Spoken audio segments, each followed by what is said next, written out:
Welcome back, guys, to Mr. Cursed. In today's episode, I'm sharing 8 true scary stories about feral people living deep in the mountains of Appalachia. These creepy stories will make you think twice about going too far into the woods alone.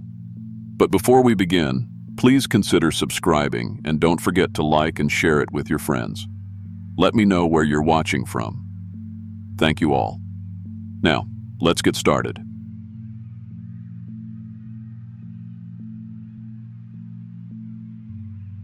Back when I was 24, I was working at Walmart in Beckley, making $8.50 an hour and drowning in student loans from a degree I never finished. My life was pretty much going nowhere fast. And then, in December of 2003, my Aunt Martha died and left me her cabin up on Blackwood Ridge. I barely knew the woman, honestly. She was the crazy one in our family, always talking about weird stuff like blessed ones in the woods and how the mountains were calling to her. Most of us just figured she'd lost it after Uncle Ray died. But when her lawyer called and said I'd inherited property worth maybe $30,000, I didn't ask too many questions. I needed that money bad. The drive up to Blackwood Ridge took me 4 hours through snow that just kept getting deeper. My beat-up Honda was sliding all over those mountain roads, and by the time I found the turnoff to Martha's place, I was wondering if this whole trip was a mistake. The cabin sat in this hollow about a mile off the main road, completely cut off from everything. Snow was 3 feet deep around the building, and I could tell nobody had been up there since Martha passed. The silence was something else, like the whole world had just stopped breathing. Inside, the cabin was actually pretty nice. Martha had fixed it up real good with a wood stove, running water, and even electricity from some solar panels on the roof. But what really caught my attention were all the journals scattered around. I'm talking dozens of them, filled with Martha's handwriting. Most of it was about serving the bone collectors faithfully, and drawings of these stick figures made from what looked like human bones. The basement was even weirder. Animal skulls lined up on shelves like some kind of twisted church.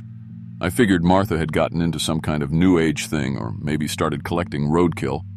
Looking back now, I should have paid more attention to those journals. The first week wasn't too bad, if I'm being honest. I chopped firewood during the day and read through Martha's crazy writings at night.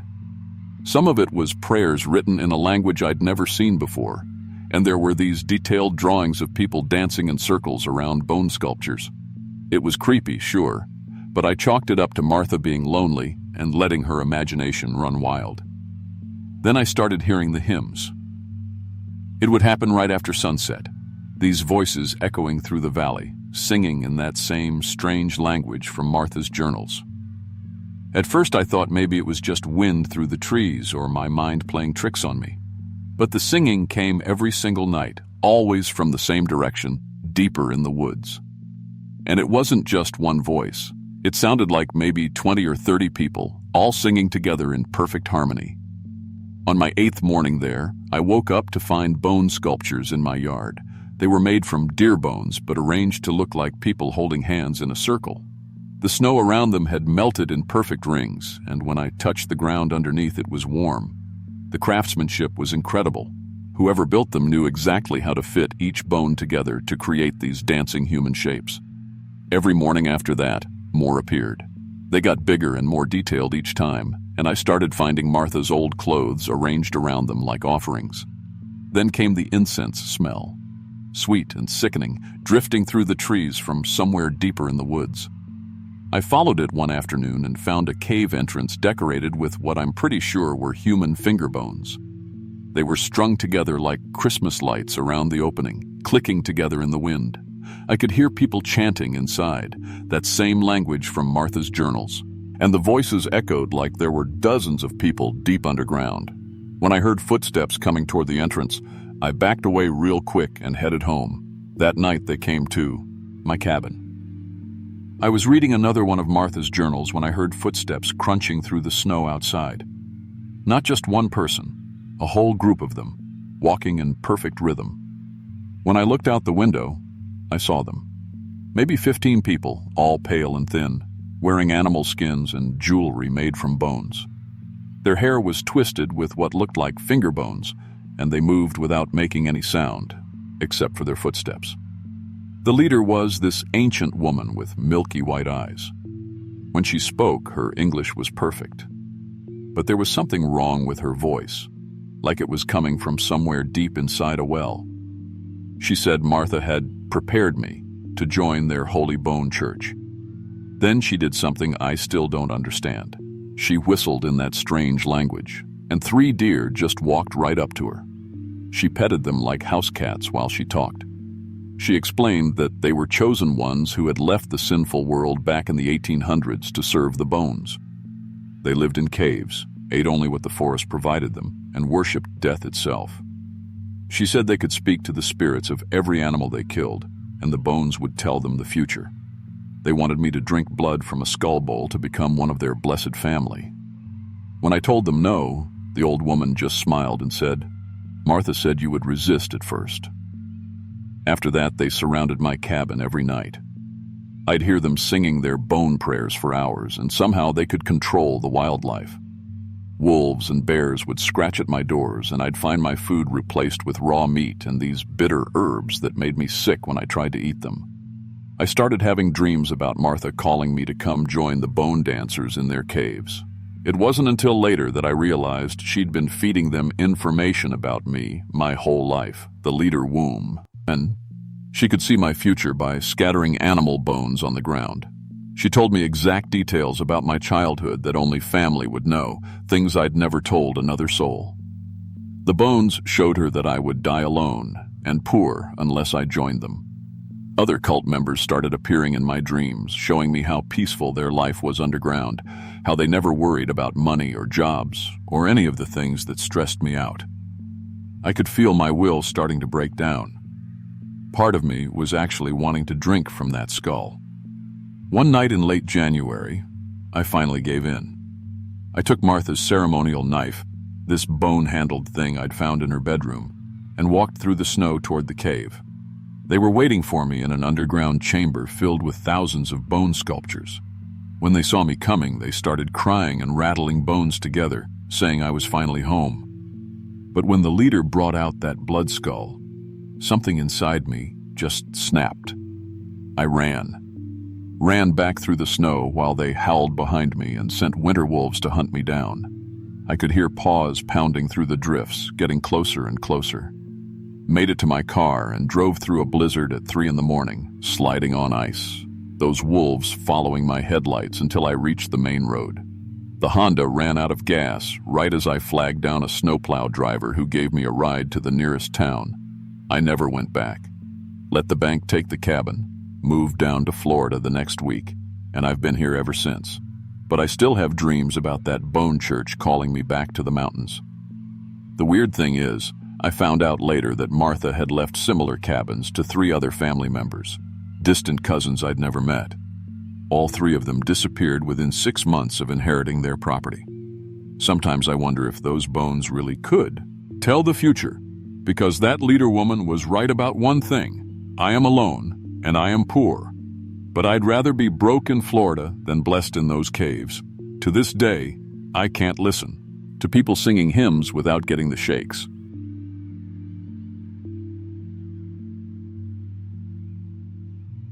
I was 26, the summer of 2009, when I decided I needed to prove something to myself. I'd just gotten divorced from my husband of 3 years, and honestly, everyone kept acting like I couldn't handle being alone. My ex-husband especially kept saying things like I'd never survive without him, that I was too dependent on other people. It was eating at me, you know? So I decided to take this solo hiking trip up in Virginia, somewhere called Copper Mountain. I'd never done anything like that by myself before, but I figured a day hike couldn't be that hard. Looking back now, I should have told someone where I was going. The trail was supposed to be pretty easy, just a basic loop that would take maybe 4 hours total. I'd printed out the directions from some hiking website and figured my GPS would handle the rest. The weather was perfect that morning, maybe 75 degrees with a nice breeze, and I was actually feeling pretty good about the whole thing. I remember thinking this might be exactly what I needed to get my confidence back. The parking area was just this little gravel spot off a back road, and I was the only car there when I arrived around 9 a.m. Should have been my first clue that maybe this wasn't the most popular trail. Everything started out fine. The path was clearly marked with these blue blazes painted on trees, and I was making good time. But somewhere around what I thought was the halfway point, I must have taken a wrong turn. I'd been following what looked like the main trail, but suddenly I realized I hadn't seen a blue blaze in probably 20 minutes. When I stopped to check my GPS, the screen just showed this gray area with no roads or landmarks. Then it died completely, which was weird because I'd charged it the night before. I figured I'd just backtrack until I found the blazes again, but that's when I noticed I was in this really strange valley I didn't remember entering. There were all these rusted pieces of mining equipment scattered around, old conveyor belts and metal structures that looked like they'd been there for decades. The whole place felt wrong somehow. Too quiet, if that makes sense. No birds singing, no insects buzzing, just this heavy silence that made me want to whisper. That's when I saw the buildings. It was like stumbling into a ghost town. There were maybe 15 or 20 structures spread out along what used to be a main street, all of them in various stages of falling down. Most of the roofs had caved in, but a few buildings still looked somewhat intact. There was an old company store with faded letters painted on the side that I could barely make out, and what looked like a small schoolhouse and maybe a church at the far end. By this point, it was getting late, probably around 4 p.m., and I was starting to worry about finding my way back before dark. I tried my cell phone, but there was no signal at all. The smart thing would have been to keep looking for the trail, but honestly, I was getting scared about being lost in the woods overnight. The company store still had most of its roof, and when I pushed open the door, it looked like it might be a decent place to spend the night if I had to. Inside, it was like stepping back in time. There were still shelves along the walls with old canned goods from the 1960s, labels all faded and dusty. I found a stack of newspapers near the counter, and one of them had a headline about the mine closing in 1963. According to the article, there'd been some kind of accident that killed several workers, and the company just decided to shut everything down rather than deal with the cleanup. I set up my sleeping bag in the back corner and used my flashlight sparingly, trying to save the battery. The building creaked and settled as the temperature dropped, which was normal enough, but there was something else too. Around 10 p.m., I started hearing what sounded like children singing somewhere outside. It was faint, just voices carrying on the wind, but definitely kids singing some kind of nursery rhyme or playground song, which made no sense, because this place had been abandoned for almost 50 years. I barely slept that night. Every time I'd start to drift off, I'd hear footsteps on the wooden sidewalk outside, or what sounded like someone moving around in one of the other buildings. At one point, I could have sworn I heard my own voice calling for help from the direction of the old schoolhouse. Not someone imitating me, but actually my voice saying, "Help me, I'm lost," over and over again. When morning came, I was packing up my gear as fast as I could. I just wanted to get out of there and find the real trail back to my car. But as I was rolling up my sleeping bag, I looked toward the doorway and froze. There were two kids standing there just watching me. They looked like they were maybe 12 years old, both completely identical, with this pale white hair and pink eyes like albinos. They were wearing what looked like old mining clothes, these canvas pants and shirts that were way too big for them and covered in dirt. I said good morning, trying to sound normal, even though my heart was pounding. That's when they smiled, and I saw that their teeth had been filed into sharp points. Not like vampire fangs or anything dramatic like that, just filed down so every tooth came to a little point. They both spoke at exactly the same time, in perfect unison, saying, "Lady lost, lady stay, lady play with us." The way they moved was the worst part. Everything they did together, like they shared the same brain. When one turned their head, the other did too, at exactly the same speed and angle. When one took a step forward, the other matched it perfectly. They weren't looking at each other or coordinating somehow. They just moved like they were two parts of the same person. I tried to edge past them toward the doos. But they laughed, and the sound echoed through the whole empty town. That's when I started hearing my voice again, coming from different buildings. "Help me, I'm lost," from the church. "Please, somebody help me," from the schoolhouse. "I'm scared," from what looked like an old boarding house. They were using my voice, copying it perfectly, trying to confuse me about where I actually was. When I tried to run toward where I thought the trail might be, they appeared in front of me instantly. Not like they ran there, more like they just popped into existence 20 feet ahead of me. They were giggling now, and I could see them jumping from rooftop to rooftop like they weighed nothing at all, always together, always moving in perfect synchronization. That's when I realized they were playing with me. They'd hide my backpack while I wasn't looking, then put it somewhere else. They'd move my water bottle or rearrange my gear. Every time I thought I'd found a good hiding spot, they already knew where I was. It was like they could read my mind, or maybe they could read each other's minds, and one of them was always watching me while the other got into position. I spent most of that day trying to get away from them, but this was their territory. They knew every building, every street, every hiding place. When I tried to hide in what looked like an old mine entrance, thinking maybe they wouldn't follow me underground, I was wrong. They came skipping down the tunnel after me, their eyes glowing this weird pink color in the darkness. Down in the mine, I found a skeleton still wearing a miner's helmet and work clothes. The twins saw me looking at it and spoke together again. He played with us for 3 whole days before he got too tired. That's when I understood that I wasn't the first person to get lost and end up in their little playground. These kids had been here for decades, playing their games with anyone unlucky enough to wander into their territory. They led me deeper into the mine, pretending they were showing me a secret way out, but I could tell they were just leading me further from any real exit.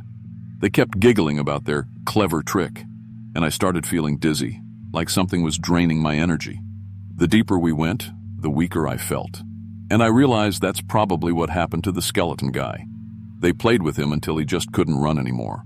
While they were distracted, pointing out some old mining equipment and chattering to each other, I made a break for it. I ran back through the tunnels as fast as I could, following the main shaft toward daylight.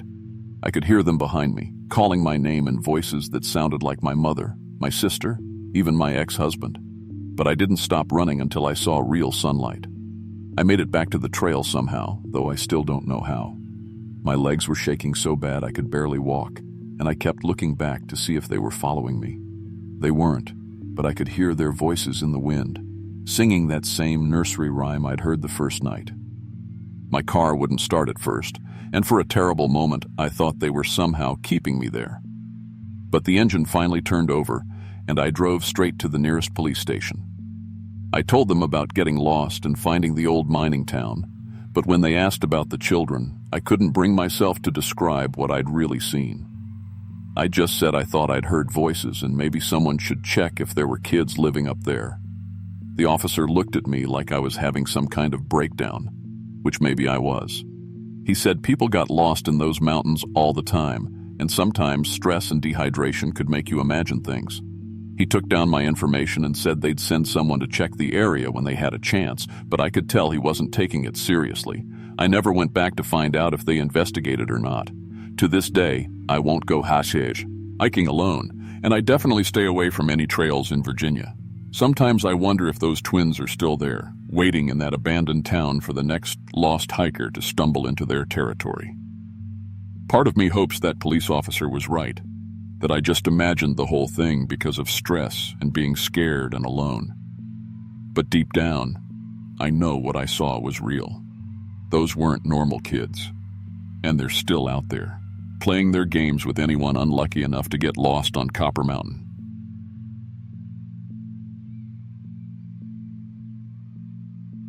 I was 34 when my family took what I thought would be our last vacation together. July 2012 was honestly one of the worst times in my life. Me and my wife Sarah had been fighting for months about everything. Money, the kids, where we were headed as a couple. Tommy was 8 and Emma was 6, and they could feel the tension. Kids always know when things are bad, even when you try to hide it. Sarah found this campground online called Devil's Canyon in North Carolina, said it looked perfect for families. I wasn't really in the mood for camping, but I figured maybe getting away from everything would help us remember why we got married in the first place. We loaded up our big RV. Nothing fancy, just a 30-footer we'd saved up for years to buy. The drive to North Carolina took us most of the day, and by the time we got to Devil's Canyon, it was already getting dark. The campground was pretty much what you'd expect: gravel roads, electrical hookups, a little creek running along the back where they had spots for RVs. The guy at the front desk was friendly enough, told us we'd picked a good spot right next to the water. Tommy and Emma got excited when they saw the creek, started talking about catching fireflies and going swimming. For the first time in months, Sarah actually smiled at me. I remember thinking maybe this trip would actually work. We got the RV set up and hooked up to power without any problems. There were maybe 6 or 7 other RVs scattered around the campground, mostly families like us. I could hear kids playing somewhere in the distance, parents talking around campfires. It felt normal, you know? Safe. The first day was honestly everything we needed. The kids splashed around in the creek while me and Sarah sat in our folding chairs, drinking beer and actually talking without yelling. That night we made s'mores and played cards in the RV. Emma fell asleep in my lap, and Tommy was telling jokes that weren't even funny, but we were all laughing anyway. I went to bed that night thinking maybe we could fix things after all. The storm hit on our second night. I've lived in North Carolina my whole life, seen plenty of thunderstorms, but this was different. The rain started around 10 p.m. and just got worse and worse. By midnight, it was pounding on the RV roof like machine gun fire. Lightning was flashing every few seconds, so bright it lit up the whole campground. The thunder was so loud it shook our RV. Tommy and Emma were scared, huddled up with Sarah on the couch while I checked all the windows and doors to make sure everything was sealed up tight. That's when I saw them through the lightning flashes. People running between the trees during the storm. At first I figured it was just other campers looking for shelter or checking on their stuff. The lightning was so bright and frequent that I could see pretty clearly, but only for split seconds at a time. These people were moving fast, like they knew exactly where they were going even in the dark and rain. I mentioned it to Sarah, but she was too focused on keeping the kids calm. Looking back now, I should have paid more attention to what I was seeing. The next morning, when the storm cleared, I walked around the campground to check for damage. That's when I noticed something that made my stomach drop. Our neighbors' RVs were completely empty, doors wide open, personal belongings scattered around like the families had left in a huge hurry. But here's the thing that really bothered me. There were no tire tracks leading out of the campground. The gravel was wet from the storm, so you'd definitely see tracks if someone had driven out during the night. It was like the people had just vanished into thin air. Sarah wanted to leave immediately when I told her. She got that look on her face, the same one she'd get when the kids were about to get hurt doing something stupid. But I convinced her the families had probably evacuated during the storm and would be back. The kids were having so much fun, and honestly, we needed this trip to work. I told her we'd stay one more night, then head home. I wish I'd listened to her. That afternoon, while the kids were napping, I found something that should have sent us packing right away. Hidden around our campsite, tucked behind trees and under bushes, was primitive hunting equipment. Spears made from broken branches, stone knives, ropes made from what looked like animal skin. Whoever made this stuff knew what they were doing. The tools were perfectly crafted, sharp as hell. I showed Sarah, and she got that worried look again. She said she'd noticed our food supplies going down each night, things missing from our cooler and cabinets. We'd both assumed the kids were sneaking extra snacks, but now I wasn't so sure. The feeling of being watched started that evening. You know that feeling when someone's staring at you, but you can't see them? It was like that, but constant. Every time I looked toward the woods, I felt like there were eyes on me. Sarah felt it too. She kept glancing over her shoulder and asking me if I heard something. The kids didn't seem to notice anything, but they stayed closer to the RV than usual. Another storm rolled in around 11 p.m. on our third night. This one was even worse than the first, if that was possible. But during the lightning flashes, I saw them clearly this time. A whole group of people moving through the forest like the storm was nothing to them. They were using the lightning and rain as cover, but they moved like they could see perfectly in the dark. The leader was this huge man with scars all over his body, carrying what looked like a stone axe. And here's the really weird part. They seemed to know exactly when the lightning was going to strike. They'd move right before each flash, never getting caught in the open. That's when it hit me. These people weren't just living in the woods. They were hunting families who camped here during storms. They waited for bad weather when people were trapped in their RVs, vulnerable and scared. The next morning, while the kids played by the creek, I found a cave about a quarter-mile into the woods. Inside were RV parts, camping gear, family photos scattered around. These people had been taking campers for years, living off what they could scavenge.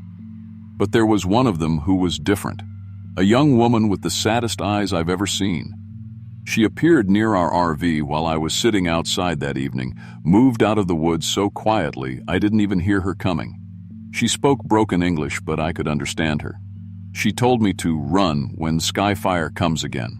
Said she used to be a camper like us before the clan took her family. She showed me a secret path through the canyon that avoided their hunting routes.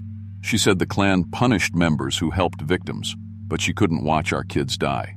To prove she was telling the truth, she gave Sarah her old wedding ring. It was tarnished and bent, but you could still see where it used to have diamonds. The third storm came the next night, and that's when they attacked. The sound started around midnight. Stones hitting the sides of our RV, then spears scraping against the windows.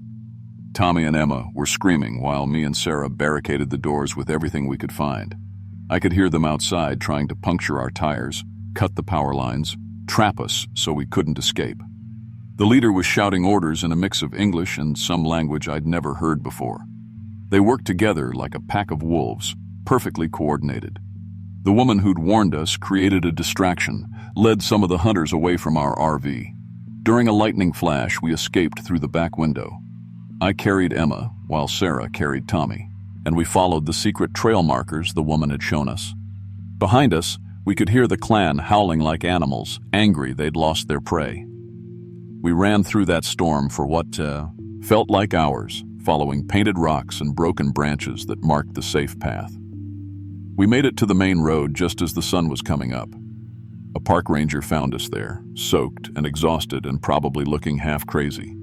We told him everything, and he called the police. But when we went back to the campground with them, everything was gone. No evidence of the clan, no cave. Even our RV had been stripped completely clean. The rangers said storms cause a lot of accidents. People panic and abandon their stuff all the time. But we know the truth. There's a hunting clan living in those mountains, and they're still out there. We never went camping again after that. Tommy's 21 now, Emma's 19, and they both still have nightmares about what they call the storm people. Sarah and I worked things out eventually, but we never talk about Devil's Canyon. Sometimes I wonder what happened to that woman who helped us, if she's still alive or if the clan punished her for letting us escape. I still check weather reports obsessively, even though we live in the city now. And I never, ever drive through that part of North Carolina, because I know there's still hunting families during storms, waiting for the next RV full of people who think they're just going on a nice vacation. If you ever see a place called Devil's Canyon on a camping website, just keep scrolling. Some places aren't meant for families like ours.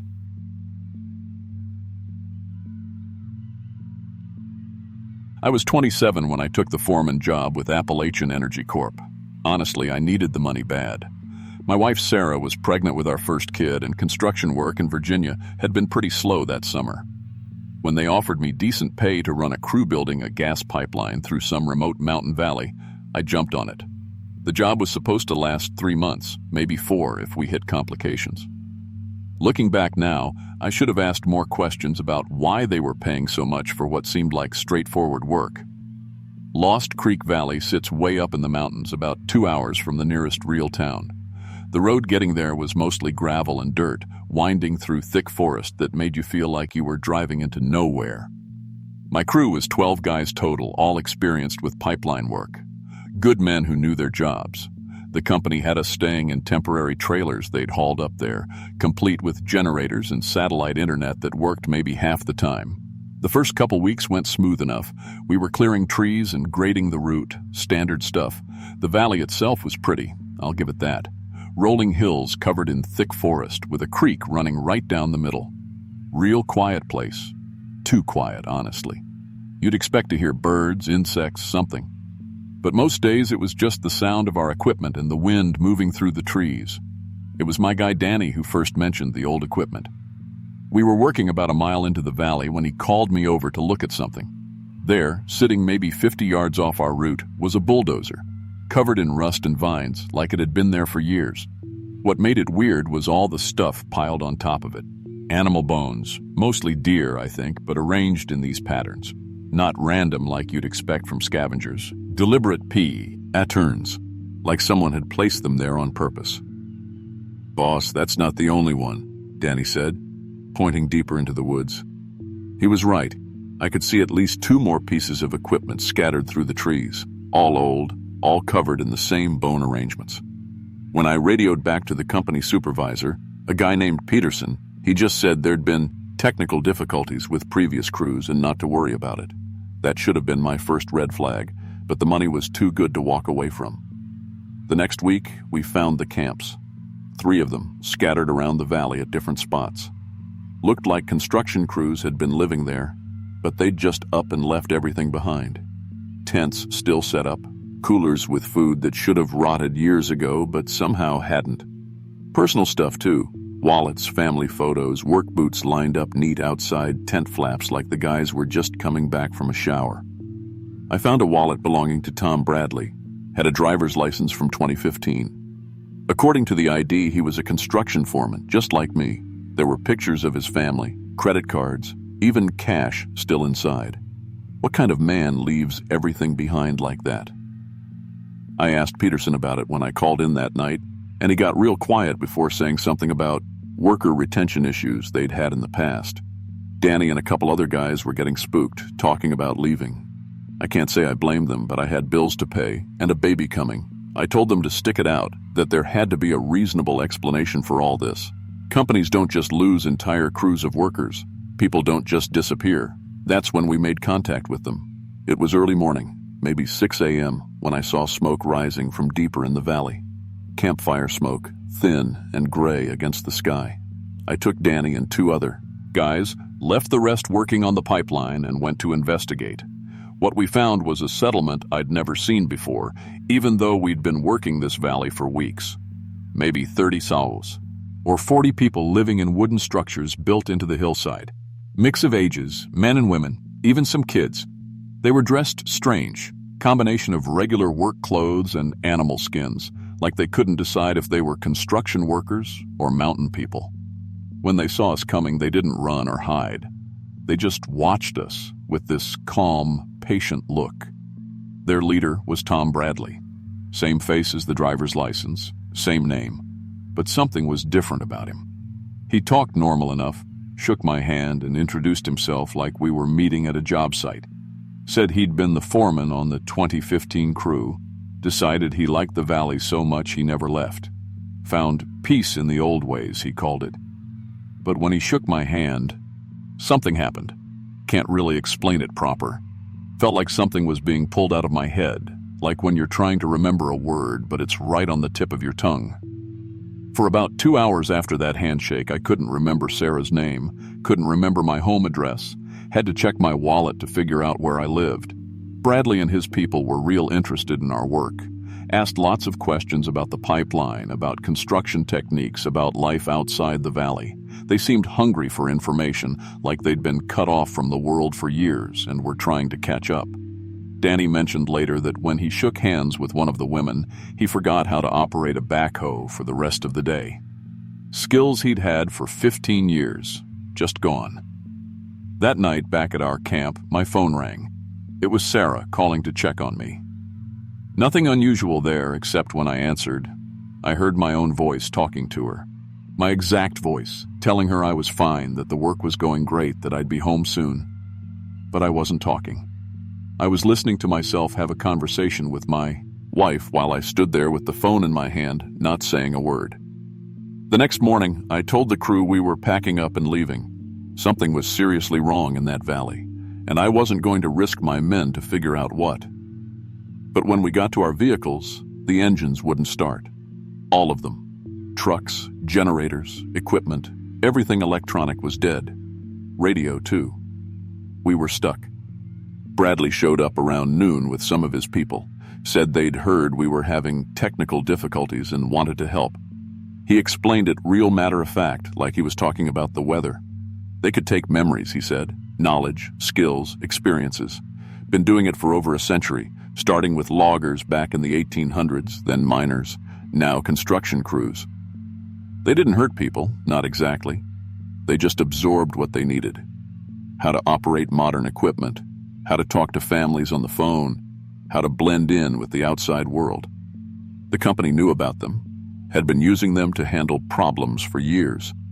Any worker who discovered something they shouldn't, any crew that asked too many questions, got recruited into the valley community. Bradley held out his hand again, wanted to show me how it worked. Said they needed my construction knowledge, that it would help them maintain their arrangement with Appalachian Energy. When I refused, some of the other valley people formed a circle around us. I could feel something pulling at my thoughts, like they were trying to reach into my head and take what they wanted. Danny created a distraction, knocked over one of their people, and yelled for us to run. We scattered into the forest, and honestly, I don't know what happened to most of my crew after that. I ran straight through the woods, didn't stop until I hit the main road about 5 miles away, flagged down a state trooper and tried to explode. And what had happened? When we went back with the police, there was nothing there. No settlement, no abandoned equipment, no bone arrangements. Just empty forest like nothing had ever happened. The company claimed I'd suffered altitude sickness, that I'd been hallucinating. Sent me to a psychiatrist who wrote it all off as stress and exhaustion. But I know what I experienced. I know what I saw. And I know that somewhere up in those mountains, there's a group of people living with stolen memories, stolen lives, stolen identities. They're probably still taking calls from worried families, using voices that don't belong to them, keeping up the lie that their loved ones are safe and happy. I never went back to construction work. Sarah and I moved to Florida after our daughter was born. I work in an office now, nothing that would ever take me back to remote mountain valleys. Sometimes I think about the other guys from my crew, wonder if they made it out or if they're still up there, living in wooden structures, wearing animal skins, forgetting who they used to be. The company never contacted me again after I filed my report with the state police. Case got closed for insufficient evidence, but I noticed they haven't tried to build any more pipelines through Lost Creek Valley. Makes you wonder what other arrangements they have, what other problems they've found ways to make disappear. I still can't shake hands with strangers without thinking about it. Still check my reflection sometimes, make sure I remember my own face, my own voice. Because I know now that memories aren't as solid as we think they are. They can be taken, shared, used by people who have no right to them. And somewhere up in those mountains, Tom Bradley is probably still introducing himself to new crews, still shaking hands and taking what he needs, still keeping his end of whatever deal he made with the company, still protecting Lost Creek Valley from the outside world, one stolen memory at a time.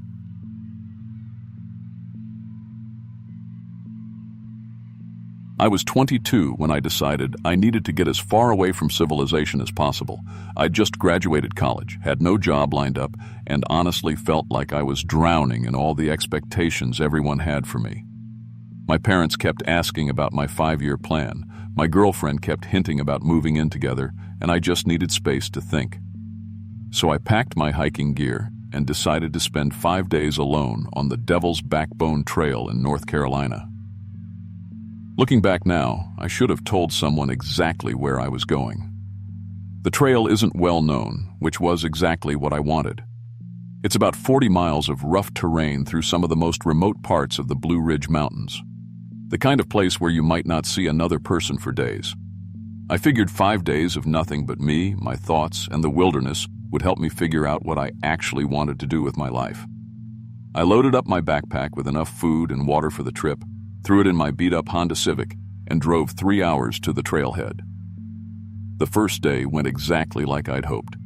Beautiful mountain scenery, clean air, the kind of quiet you just can't find in town. I made good time and set up camp by a little stream just before sunset. The water was crystal clear and ice cold, perfect for filtering and drinking. I cooked some instant ramen on my camp stove, watched the sun disappear behind the ridge line, and felt more relaxed than I had in months. That's when I first heard the howling. Now, I'd been camping plenty of times before, and I knew what coyotes sounded like. This was different. It started just after full dark, maybe around 9 o'clock. Instead of the usual yipping and scattered calls you'd expect from a coyote pack, this was almost like singing, harmonized howling that seemed to go on for minutes at a time. It was beautiful, actually, but something about it maddened. The hair on my arms stand up. I tried to ignore it and get some sleep, but the howling continued all night long. It seemed to move in a big circle around my campsite, like whatever was making the sound was walking the perimeter of my little clearing. Every time I'd start to drift off, another round would start up, closer than before. When I finally gave up on sleep and crawled out of my tent around 6 a.m., I found paw prints in the soft dirt by the stream. They were huge, easily twice the size of any dog print I'd ever seen, but the shape was all wrong. Too long and narrow, with claw marks that extended way further than they should have. I took some photos with my phone, though the reception out there was basically non-existent. I should have packed up and left right then. That's what any sensible person would have done. But I was 22 and stubborn, and I'd driven 3 hours to get away from everything. Some weird animal sounds weren't going to chase me home after one night. I decided to do some exploring that morning, maybe figure out what kind of animals I was dealing with.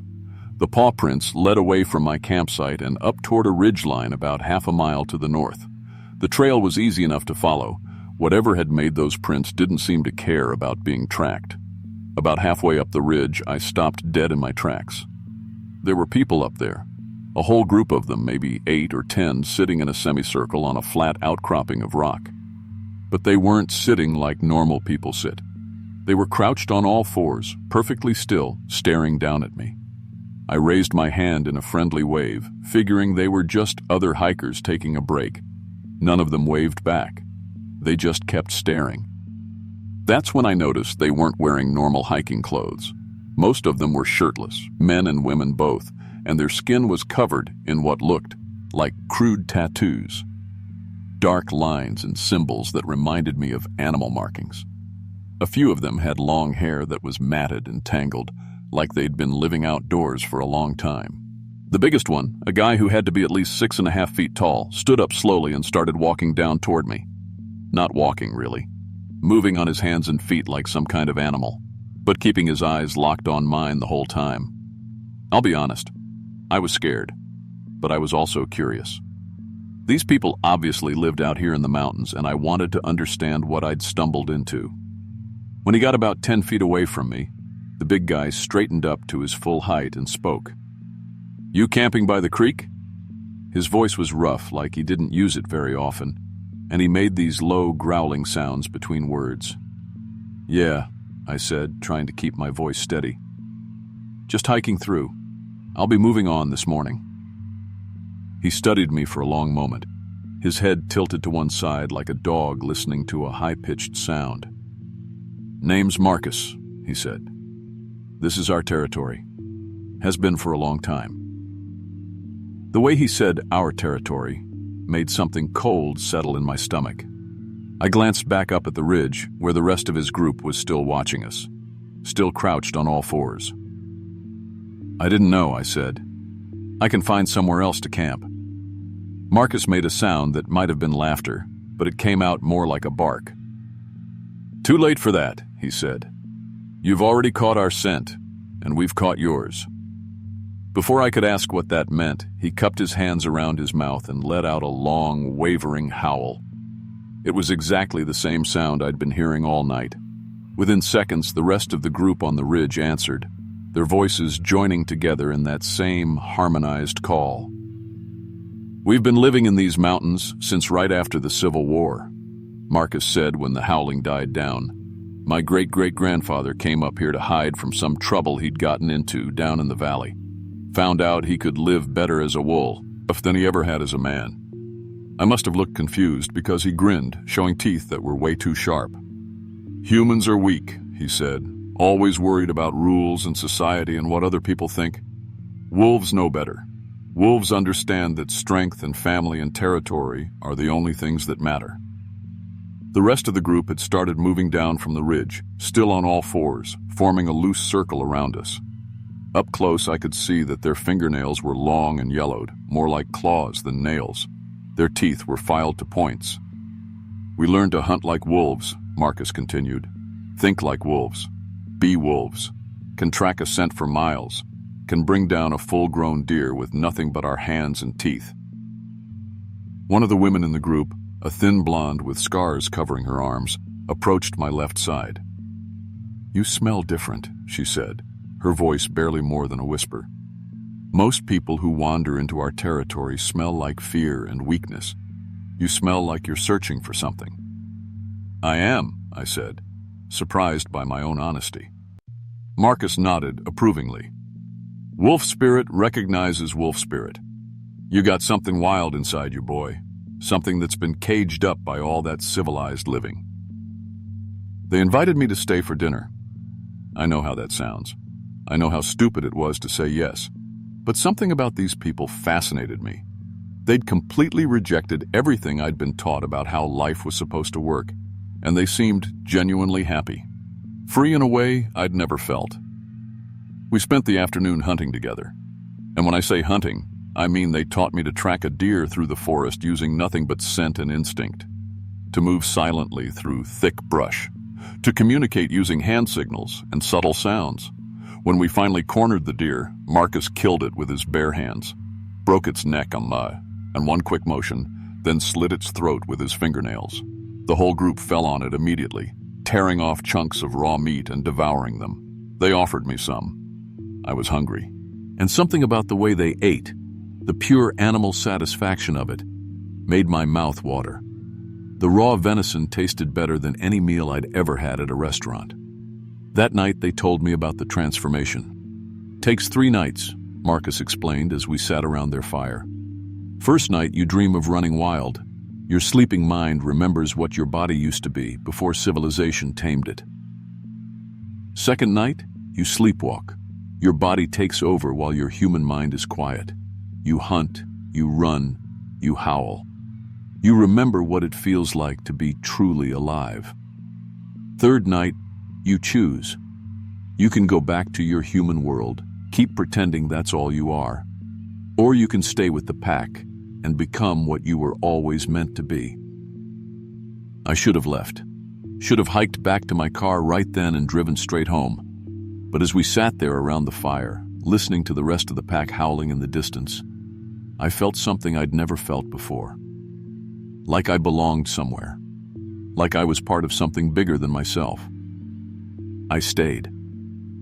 The first night, I dreamed I was running through the forest on all fours, my pack around me, hunting something I could smell but couldn't see. I woke up covered in sweat, my heart pounding, but I felt more energized than I had in years. The second night, I woke up naked in the woods about a mile from camp. I had no memory of how I'd gotten there, but my fingernails were caked with dirt and my mouth tasted like blood.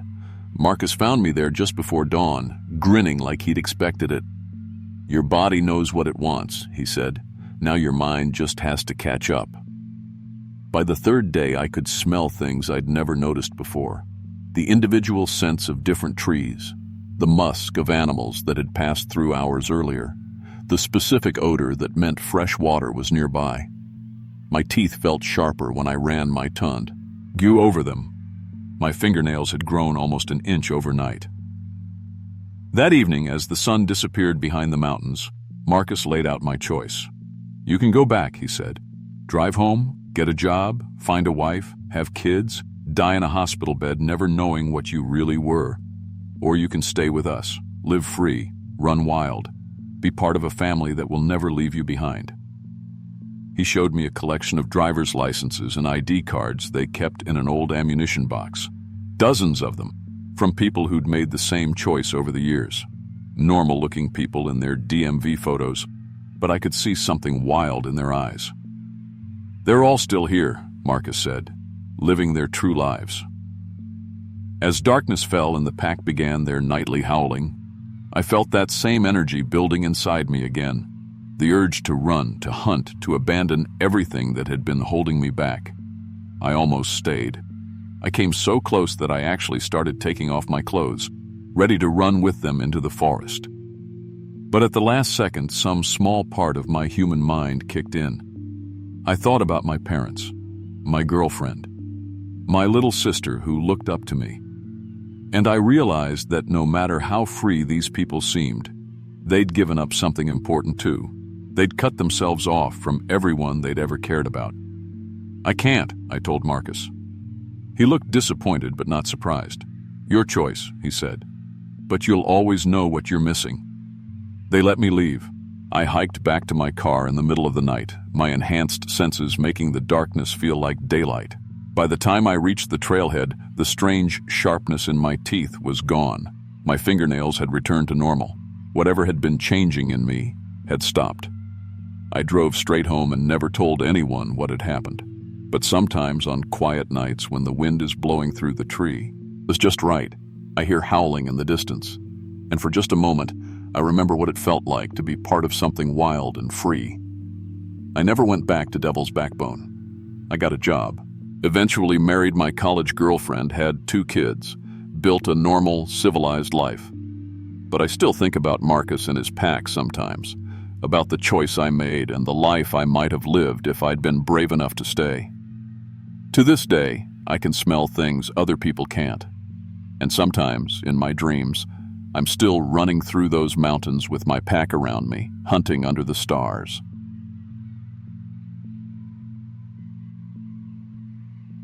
I was 29 when the COVID pandemic hit and everything went completely insane. I'm an ER doctor, been working at Mountain View Hospital in North Carolina for about 3 years at that point. Honestly, March 2020 was probably the worst month of my entire life. We were getting hit with COVID cases left and right, running out of ventilators, people dying in the hallways. I was working 16-hour shifts, sleeping in my car some nights because I didn't want to risk bringing anything home to my roommate. Looking back now, I think the stress was getting to me more than I wanted to admit. That's when Dr. Harrison, our chief of medicine, came to me with this weird assignment. He said we'd gotten reports about some remote mountain community up in the Medicine Creek area that was supposedly dealing with a COVID outbreak but refusing any modern medical help. The local health department was freaking out because these people were completely isolated, living off the grid, and nobody knew how bad things might be getting up there. Harrison wanted me to lead a small medical team up into the mountains to check on them and offer assistance if needed. To be fair, it sounded like a nice break from the chaos at the hospital, even if it meant hiking into the middle of nowhere. I took 2 other doctors with me, Dr. Martinez from internal medicine and Dr. Kim from infectious disease. We loaded up my truck with medical supplies, portable oxygen concentrators, COVID tests, the whole works. The drive up to Medicine Creek took about 4 hours, winding through these narrow mountain roads that got progressively worse the higher we climbed.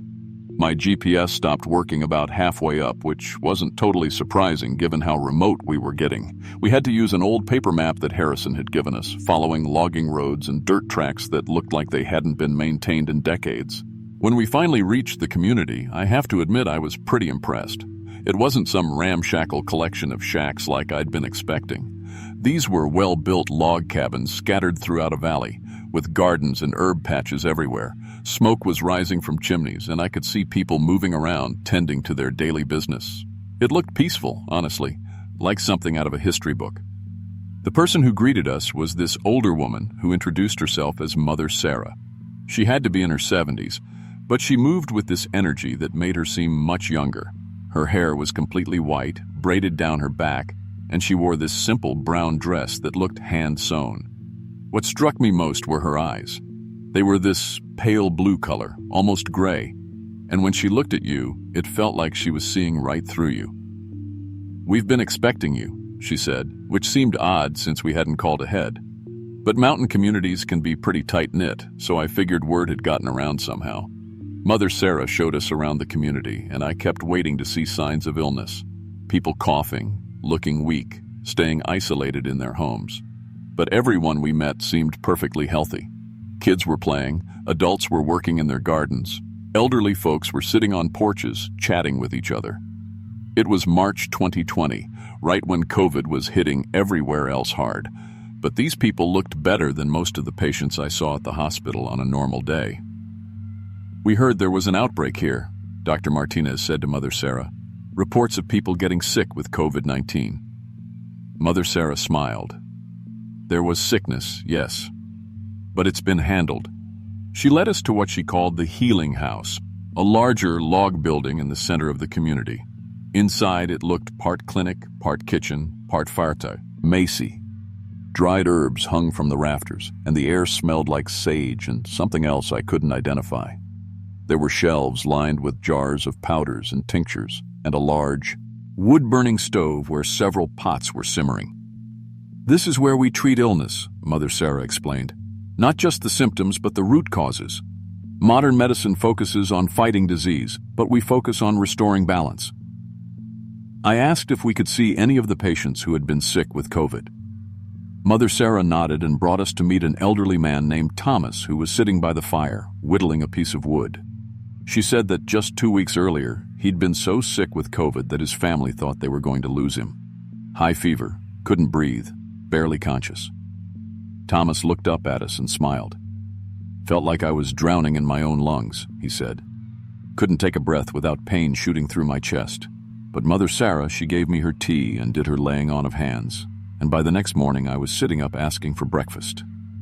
I examined Thomas right there, checked his breathing, listened to his lungs, took his pulse. Everything seemed normal. Better than normal, actually. His lung sounds were clear, his oxygen levels were perfect, and he had the energy of someone half his age. It was impressive, but I figured maybe he'd just had a mild case that resolved on its own. Over the next few hours, Mother Sarah introduced us to several other people who claimed to have recovered from severe COVID symptoms in a matter of days using nothing but herbal treatments and what they called energy healing.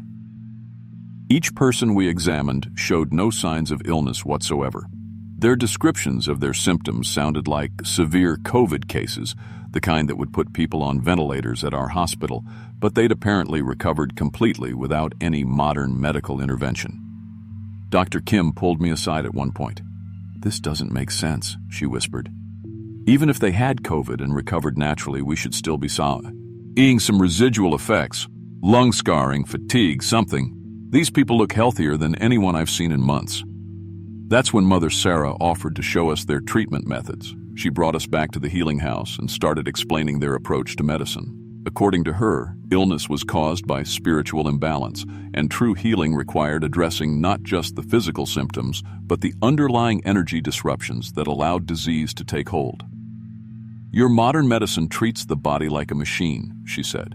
"Replace this part, suppress that function, fight this infection. But the body is not a machine. It's energy, and energy wants to flow in harmony. When you restore the natural flow, healing happens automatically." She showed us some of their herbal preparations.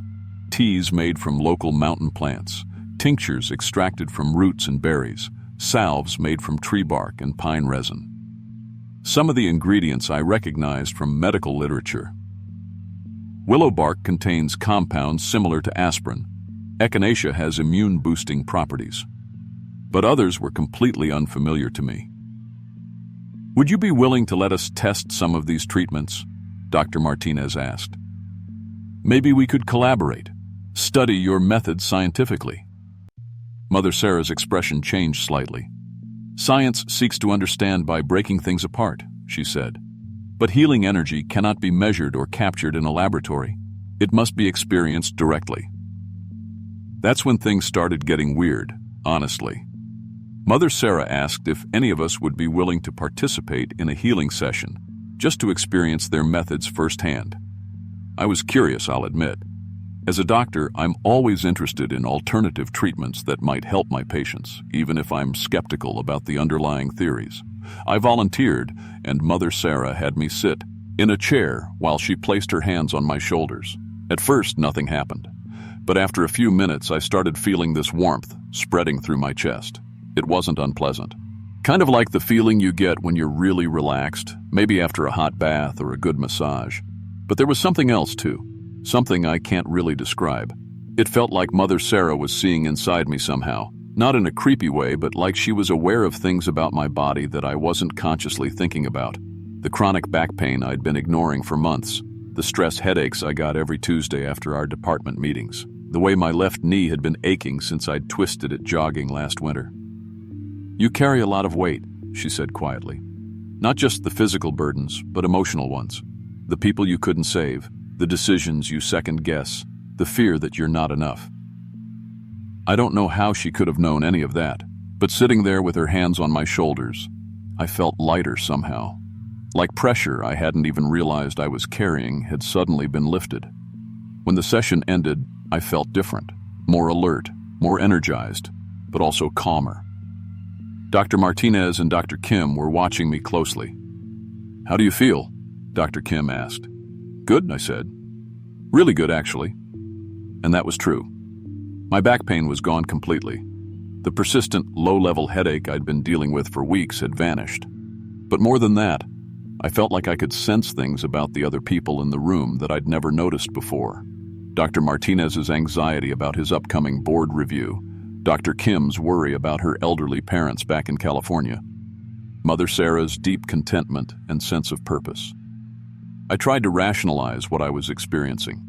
Maybe it was just relaxation, endorphins from the stress relief, power of suggestion. But part of me knew it was something more than that. Mother Sarah smiled. "You have the gift," she said. "It runs in some family lines, sleeps in others, but it can be awakened in anyone willing to receive it." Over the next hour, she taught me some basic techniques: how to sense energy patterns around people, how to identify areas of imbalance or illness, how to channel what she called mountain energy through my hands to promote healing.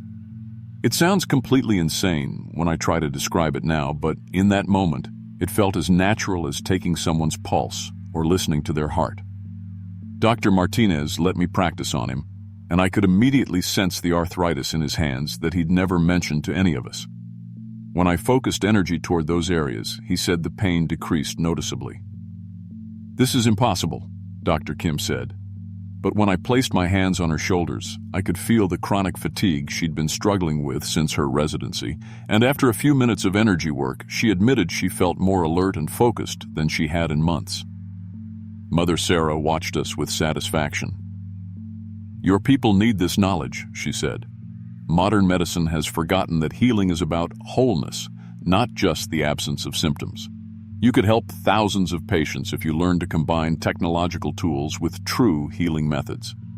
She invited us to stay for several days to learn more of their techniques. The community had guest cabins, she said, and they would be happy to teach us everything they knew about energy healing and herbal medicine. I have to admit, I was tempted.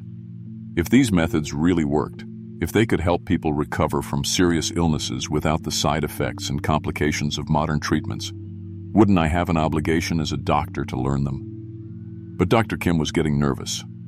"We should head back," she said. "Report what we found, maybe arrange for a more formal collaboration." Mother Sarah nodded. "You're always welcome here," she said. "And if you change your mind about staying to Lee, we'll be waiting."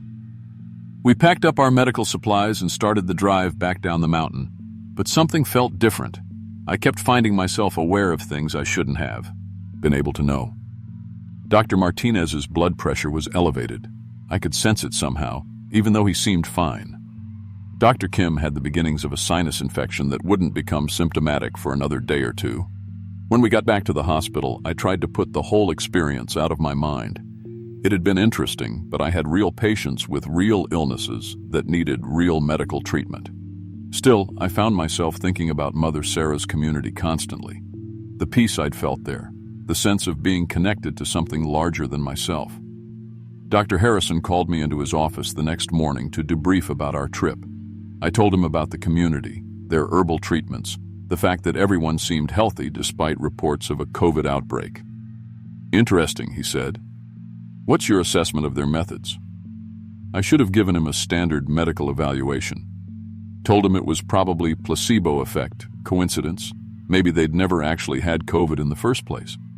But instead I found myself describing the healing session I'd experienced, the energy work, the way I could now sense illness in other people. Dr. Harrison listened without interruption. When I finished, he was quiet for a long moment. "Rebecca," he said finally, "that's quite a story."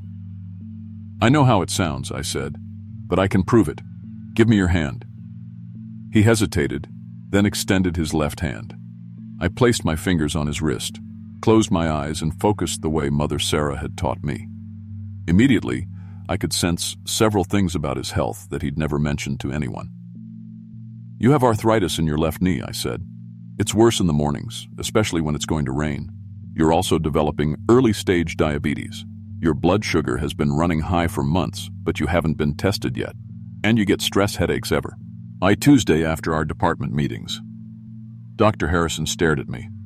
"How could you possibly know any of that?" "The same way I can feel that you haven't been sleeping well, that you're worried about your mother's health, and that you've been considering early retirement but haven't told anyone yet." He pulled his hand back. "Rebecca, you've been under tremendous stress during this pandemic. Maybe you should take some time off, talk to someone." "You feel it too," I interrupted. "The truth in what I'm saying. Your body recognizes the healing energy. That's why you wanted to be a doctor in the first place. Not just to treat symptoms, but to really help people heal." Dr. Harrison was quiet for several minutes. Finally, he said, "What are you suggesting?" "Mother Sarah invited us to come back to learn more about their methods. If we could combine their healing techniques with modern medicine, think about how many people we could help. COVID patients who are dying despite everything we throw at them, chronic pain sufferers who aren't responding to conventional treatments, people with autoimmune conditions that conventional medicine can't cure." "This is highly irregular," Dr. Harrison said. But I could sense his curiosity, his frustration with the limitations of conventional medicine, his desire to truly heal people instead of just managing their symptoms. "When could we go back?" he asked. "Tonight," I said. "Mother Sarah is expecting us." I don't know how I knew that, but I was absolutely certain it was true. Dr. Harrison and I left the hospital together at 2:47 a.m. I remember checking the time on my phone as we walked to the parking garage. The drive back to Medicine Creek felt different this time, shorter somehow, like the mountain was calling us home. That was 6 months ago. I never went back to work at Mountain View Hospital. Neither did Dr. Harrison. We're both still here at Medicine Creek, learning from Mother Sarah and the other healers, developing our gifts, treating people who come to us when conventional medicine has failed them.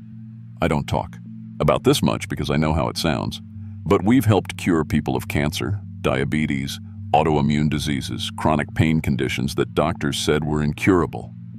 Not through medicine or surgery, but through energy healing and spiritual balance. Sometimes I wonder what my life would have been like if I'd never answered that call to visit Medicine Creek. But then I think about all the people we've helped, all the suffering we've been able to relieve, and I know I made the right choice. The mountain chooses its healers carefully, Mother Sarah always says. And once you've been called, you can never really leave.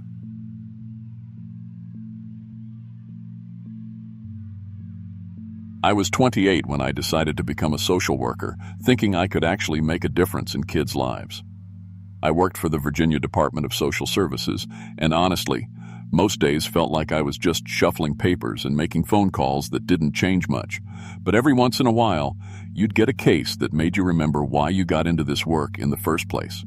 That winter, we started getting these weird 911 calls from people driving through Pine Mountain. Folks claimed they were seeing kids out in the woods, dirty kids in the middle of nowhere, wearing hardly anything in freezing weather. At first, we figured it was probably just hunters or campers, maybe some teenagers goofing around. But the calls kept coming, and they were all saying the same thing. Children who looked lost, maybe homeless, way out in areas where no kids should be. My supervisor, Janet, assigned me the case because I was young and didn't mind hiking around in the cold. "Chen," she said, "go check it out, but don't expect much. Probably just people seeing things in the shadows." To be fair, I thought the same thing. But I had to do my job. And if there really were kids out there, they needed help. I drove out to Pine Mountain on a Thursday morning in February. The whole area is pretty remote. Lots of old mining roads that don't go anywhere anymore. Thick woods, caves everywhere you look. I parked at the main trailhead and started hiking toward the areas where people had called in sightings. The weather was brutal, maybe 15 degrees, wind cutting right through my jacket. If there really were kids out here, they wouldn't last long. About 2 miles in, I found my first clue. There was a small clearing where the snow had been disturbed, like someone had been digging or maybe building something. I looked closer and saw what looked like footprints. definitely human, and definitely small. Child-sized. My heart started beating a little faster because this meant the calls might be real. I followed the trail of disturbed snow and broken branches deeper into the woods. The weird thing was, the prints seemed to know exactly where they were going. They weren't wandering around like lost kids would do. They were heading somewhere specific, moving in a straight line toward the rockier part of the mountain where all the old caves are. That's when I heard it. Voices echoing from somewhere up ahead. Not panicked or scared voices, just normal talking, like people having a conversation. I called out, "Hello? Is anyone there? I'm with social services." The talking stopped immediately, and I mean immediately. Complete silence except for the wind. I kept following the trail, and it led me to what looked like just another rock face at first. But when I got closer, I realized there was an opening, barely wide enough for a person to squeeze through. The tracks led right to it and disappeared inside. I pulled out my flashlight and called again. "I'm here to help. Are there children in there?" A voice came back, echoing from deep inside the cave. A woman's voice, calm and steady. "Who are you, and what do you want with our children?" I explained who I was and why I was there, about the 911 calls and people being worried. The woman, she said her name was Ruth, invited me to come inside and see for myself that everyone was fine. Looking back now, I probably should have called for backup, or at least told someone where I was going. But I was thinking about scared kids who might need help, so I squeezed through that opening. The cave opened up into something I couldn't believe. It wasn't just a cave. It was like a whole underground town. Tunnels branched off in every direction, with rooms carved into the rock walls. There were lights strung up, furniture, and even what looked like a kitchen area. And there were people everywhere, adults and kids, maybe 100 people total, all living down there under the mountain. Ruth turned out to be this woman in her 60s, gray hair pulled back, wearing clean clothes and boots that looked like she'd been hiking for decades. She didn't seem crazy or dangerous, just tired, like someone who'd been carrying a heavy load for too long. She showed me around like she was giving a house tour, pointing out the sleeping areas, where they stored food, how they'd figured out running water from underground springs. "We've been down here for years," she said. "Some of us for decades. The children come to us when the world above gets too hard for them." She introduced me to some of the kids. Tommy, who'd run away from foster care 3 years ago. Sarah, who was supposed to be dead in a car accident. Michael, who'd been living on the streets before he found the tunnels. They all seemed healthy, well-fed, happy even. But something felt off. The kids moved too quietly, like they'd learned to walk without making sound.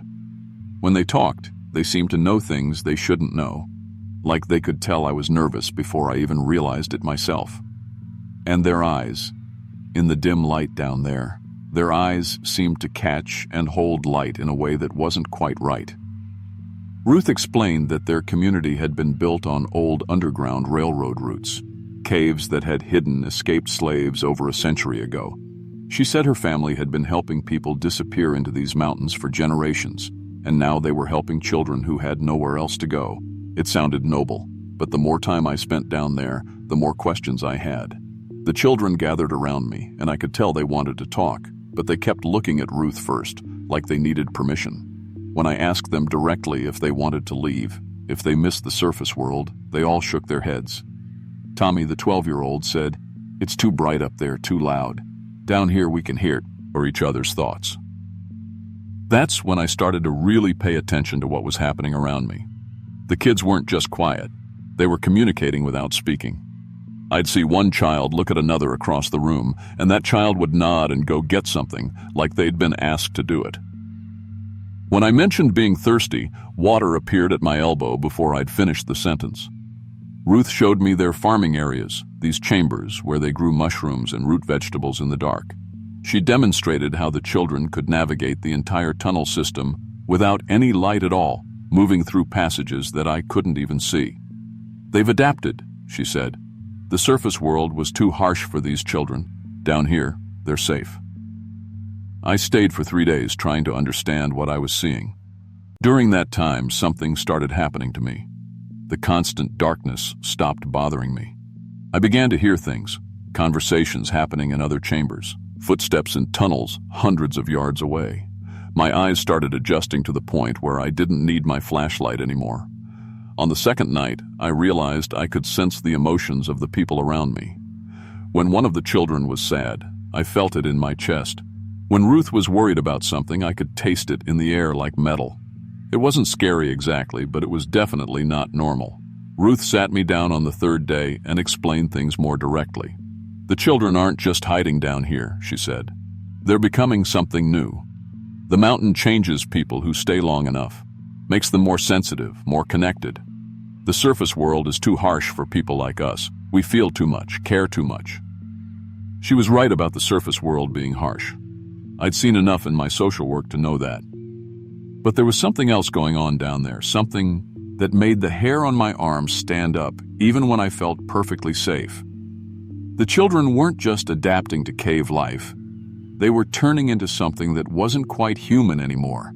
When the search and rescue team finally found me a week later, I didn't want to leave. The thought of going back to fluorescent lights and traffic noise and angry phone calls made me feel sick. But when I saw the worry on the faces of my coworkers, I remembered that I had a life above ground. The authorities investigated the community, and technically, everything was legal. The adults were there by choice, and the children were genuinely better cared for than they had been in state custody or on the streets. Ruth was appointed as their official guardian, and I became their liaison with the surface world, checking on them periodically to make sure everyone was healthy and safe. But I never stayed more than a few hours after that first week. Because every time I went down there, I could feel the mountain trying to keep me. The children would gather around me with those two bright eyes, and I'd remember how peaceful it felt to live in the quiet darkness, connected to everyone around me in ways that the surface world doesn't allow. I still work in social services, but I transferred to a different department. I don't handle missing children cases anymore. And I never drive through Pine Mountain if I can help it, because sometimes when I'm stressed or exhausted from dealing with all the broken systems above ground, I remember how simple life was down in those tunnels. How it felt to belong somewhere completely. The community is still down there as far as I know. Ruth sends me letters sometimes, updates about the children, invitations to visit for longer stays. I keep the letters in a drawer in my desk, and sometimes on really bad days, I take them out and read them. But I don't go back, because honestly, I'm not sure I'd have the strength to leave again.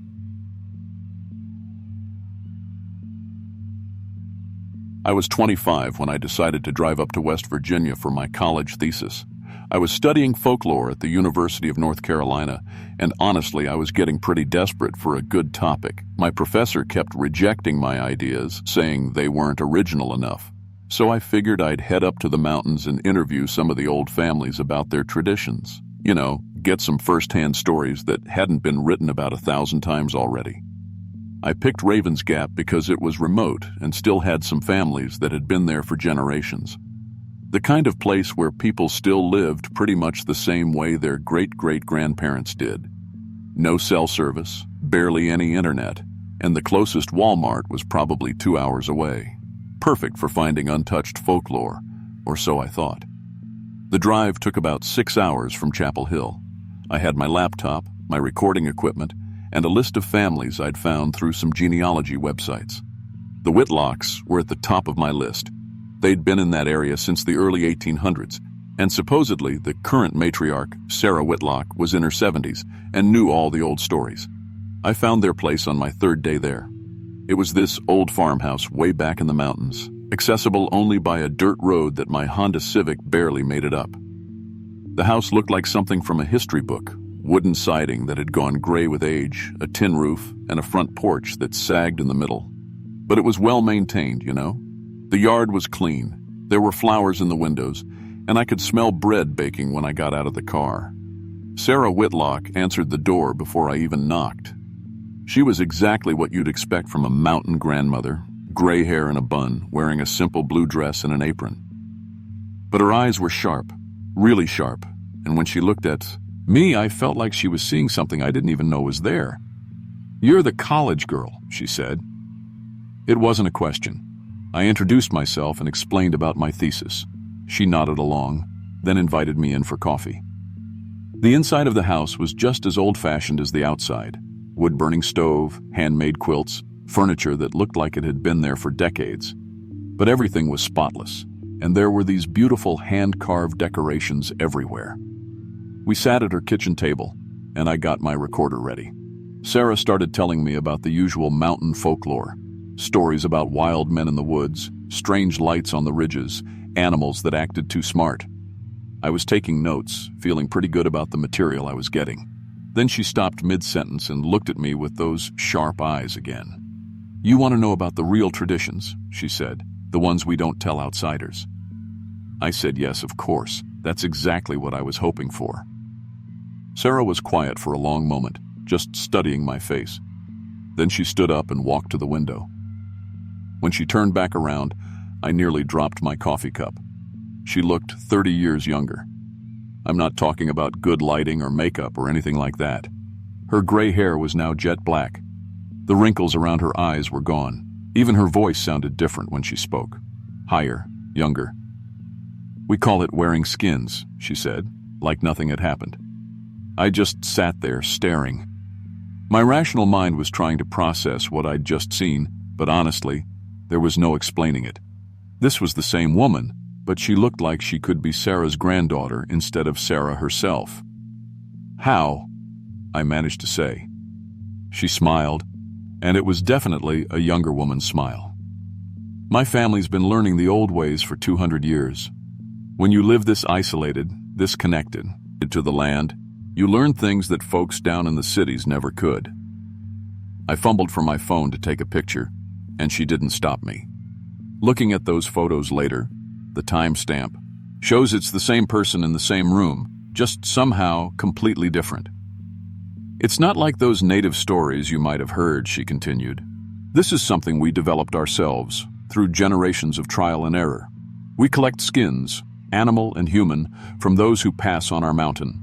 We prepare them with herbs that only grow here, under specific moon phases. Then we can wear them, become them." As she spoke, I watched her change back. It wasn't dramatic or magical looking. She just gradually looked older again, like watching someone age in reverse time-lapse.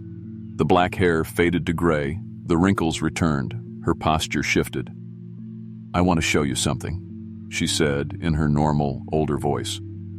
She led me to a door I hadn't noticed before, hidden behind a quilt hanging on the wall. The stairs going down were steep and narrow, carved right out of the rock. The basement was bigger than the house above, stretching back into the mountain itself. And it was full of skins. They hung from the ceiling like clothes in a closet. Animal pelts, sure, but also human faces. Actual human skin, preserved somehow, hanging there like masks. Some looked old, some looked fresh. There had to be dozens of them. "Everyone who dies on our mountain joins the collection," Sarah explained. "Hikers who get lost, hunters who have accidents, old folks from the community who pass naturally. Nothing goes to waste here." I was backing toward the stairs, but she kept talking like this was the most normal thing in the world. "That's my grandfather," she said, pointing to what looked like an old man's face hanging near the back. "And that's my first husband. I can wear him sometimes, become him for a day or two." That's when I saw a teenage boy coming down the stairs behind me. Except as he walked, he was changing. His young face was shifting, aging, until by the time he reached the bottom, he looked like an elderly man with a gray beard. "This is my great-grandson, Tommy," Sarah said. "Tommy, show our guest how you wear Grandpa Joe." The boy, who now looked like a 70-year-old man, nodded and walked over to one of the hanging skins. He pulled it down and started putting it on like a coat, except it was a complete human skin. As he did, his appearance shifted again, becoming someone else entirely. "The young ones learn faster," Sarah said. "Tommy there can wear 5 different skins in a single day." I was at the bottom of the stairs now, trying to process what I was seeing. Every rational part of my brain was screaming that this was impossible, but I was watching it happen right in front of me. "Why are you showing me this?" I asked. Sarah smiled, and I noticed her appearance was shifting again, this time to someone I didn't recognize, a middle-aged woman with dark hair. "Because you're going to join our collection," she said. "Young college girl skin is precious. We don't get many like you up here." That's when I realized I was trapped. Tommy, still wearing that old man's skin, was blocking the stairs. Sarah was between me and any other exit I could see. And there were more people coming down the stairs now, all of them shifting and changing as they walked. "We're not going to kill you," Sarah said, reading my expression. "We need you alive to harvest properly. We'll take a little at a time, let you heal, take a little more. You'll live here with us, become part of the family." I looked around desperately. The basement stretched back into the mountain, and I could see more chambers, more hanging skins, more people moving around in the shadows. This wasn't just a family. It was a whole community. "I need some air," I said, trying to sound calm. Sarah nodded.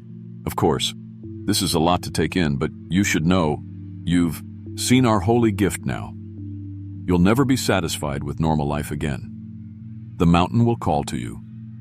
They let me go back upstairs, which surprised me. Sarah made more coffee, like nothing had happened. She was back to looking like a 70-year-old grandmother, but now I kept staring, wondering who she really was underneath. "You can go back to your motel tonight," she said. "Think about what you've seen, but you'll be back tomorrow. They always come back." I left, but I couldn't stop thinking about what I'd witnessed. Back at the motel, I looked at the photos on my phone over and over. The metadata confirmed what I'd seen. Same time, same location, but completely different people in the pictures. I tried to drive away the next morning, but I kept thinking about the basement, about the skins, about the way Sarah had changed right in front of me. Against my better judgment, I went back. This time, there were more of them waiting. The whole community was there, maybe 20 people, all of them shifting and changing constantly. Children who looked like adults, adults who looked like children, old people becoming young, young people becoming old. It was like watching a room full of shapeshifters. "We knew you'd return," Sarah said. She was wearing a different skin now, someone who looked like they might be in their 40s. They showed me more that day, how they prepared the skins with herbs that grew only on their mountain, how the moon phases affected the process, how each skin retained memories and personality traits from its original owner. "When you wear someone's skin, you become them," Sarah explained. "Their thoughts, their memories, their way of moving through the world. It's the closest thing to true immortality." I spent 3 days with them, and each day they showed me more. I watched Tommy wear his great-great-grandmother's skin and start cooking recipes she'd known.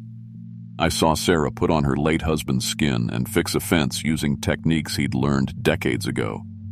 But I also noticed things that made my skin crawl. The way they studied me, measuring me with their eyes. How they asked detailed questions about my family, my friends, who knew where I was. The way they kept showing me empty spaces in their collection, places where new skins would hang. On the third night, I woke up to find Sarah in my motel room. She was wearing my roommate's skin. I know that sounds crazy, but I'm telling you, she looked exactly like Jessica, my college roommate. Same hair, same voice, same mannerisms. If I hadn't known Jessica was back in Chapel Hill, I would have sworn it was her. "The mountain is calling you home," she said in Jessica's voice. "You belong with us now." I pretended to still be asleep, but I could feel her standing there, watching me. After what felt like hours, she left. I packed up and drove straight back to North Carolina that night. Didn't stop except for gas. But Sarah was right about one thing. I couldn't stop thinking about them. I kept having dreams about the basement, about the hanging skins, about the way people's faces would shift and change. I started seeing a therapist about it. Dr. Wells was her name. Nice lady, very professional. She kept telling me that trauma can create false memories, that what I thought I'd seen wasn't possible. But then I'd wake up with handprints on my arms that weren't there when I went to sleep. I'd find things moved around in my apartment, personal items rearranged in patterns I didn't recognize. I started having trouble trusting people. The mailman looked different every time I saw him. My barista at the coffee shop seemed to change appearance from day to day. Even Dr. Wells started to seem different during our sessions. That's when I realized what Sarah had meant about never being satisfied with normal life. Once you've seen people change their very identity at will, everyone else starts to look suspicious. How do you know who's real? How do you know who's wearing someone else's skin? I moved to Florida after graduation, thinking distance would help. But I still have the dreams. I still wake up sometimes to find things moved around. And sometimes, just sometimes, I catch glimpses of familiar faces in crowds. Sarah wearing different skins, Tommy with his constantly shifting appearance. The worst part is that deep down, part of me wants to go back. There was something fascinating about what they could do, something that normal life can't match. Dr. Wells was right about that. I do feel empty sometimes, like I'm missing something important. I've got the photos still, on an old phone I keep locked in my desk drawer. Sometimes I look at them and wonder if I dreamed the whole thing. But the timestamps don't lie, and the faces in those pictures are definitely not the same person. I don't know if the Whitlocks are still up there in Raven's Gap. I don't know if they're still collecting skins, still changing forms, still waiting for visitors like me to join their community. But I know one thing for certain. I'm never going back to West Virginia. Some things are better left alone, even if they call to you in your dreams, even if they promise you the gift of becoming anyone you want to be, even if they show you that identity itself is just another skin you can put on or take off. Some gifts aren't worth the price you have to pay for them. But on nights when I can't sleep, when I'm staring at the ceiling wondering who I really am underneath everything else, I sometimes think about that basement full of skins and wonder what it would be like to try on a different face, just once, just to see who I might become.